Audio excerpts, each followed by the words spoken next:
বৈশাখের মেলা হচ্ছে একটি বাঙালি প্রাণের উৎসব মেলা। কুয়েতে বাংলাদেশ দূতাবাসের আয়োজনে উদযাপিত হয়েছে বাংলা বর্ষবরণ বৈশাখী উৎসব। শুক্রবার দুপুর থেকে দূতাবাস প্রাঙ্গণে কুয়েতের বিভিন্ন অঞ্চল থেকে বাংলার সংস্কৃতি প্রেমী প্রবাসী বাঙালিরা ছুটে আসতে শুরু করেন। পিঠা উৎসবের মধ্য দিয়ে বৈশাখী উৎসব উদ্বোধন করেন কুয়েতে নিযুক্ত রাষ্ট্রদূত মেজর জেনারেল সৈয়দ তারিক হোসেন। পান্তা ইলিশ, পিঠা পুলি সহ বিভিন্ন মজাদার খাবার নিয়ে স্টলে বসেছিলেন প্রবাসী নারীরা।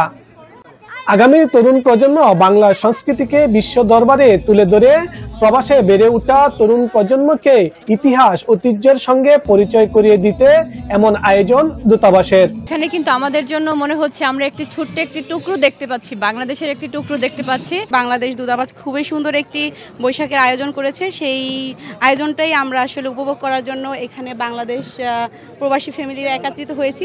প্রবাসী শিল্পীদের কণ্ঠে বৈশাখী গানে প্রবাস জীবনের ব্যস্ততার মাঝেও বাংলাদেশ দূতাবাস প্রাঙ্গণটি হয়ে ওঠে আনন্দমুখর। উৎসবটি এনে দেয় বাংলাদেশের গ্রামীণ পরিবেশের এক ঝলক।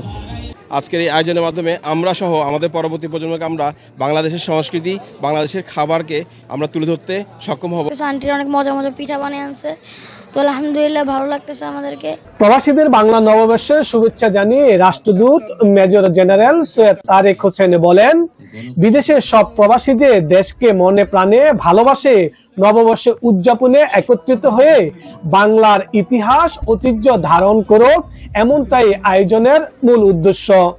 যে আপনারা আজকে এই নতুন বর্ষকে বরণ করার জন্য সপরিবারে এসেছেন, এর মাধ্যমে কিন্তু আমাদের নারীর টান, দেশের সাথে টানটা আমাদের পরিস্ফুট হচ্ছে।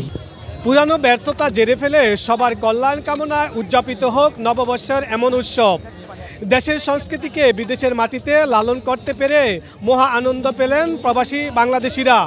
এমন সুন্দর আয়োজন করার জন্য বাংলাদেশ দূতাবাস কুয়েতকে ধন্যবাদ জানান বৈশাখী উৎসবে যোগ দিতে আসা প্রবাসীরা। কুয়েতের বাংলাদেশ দূতাবাস থেকে আল আমিন রানা, মাই টিভি।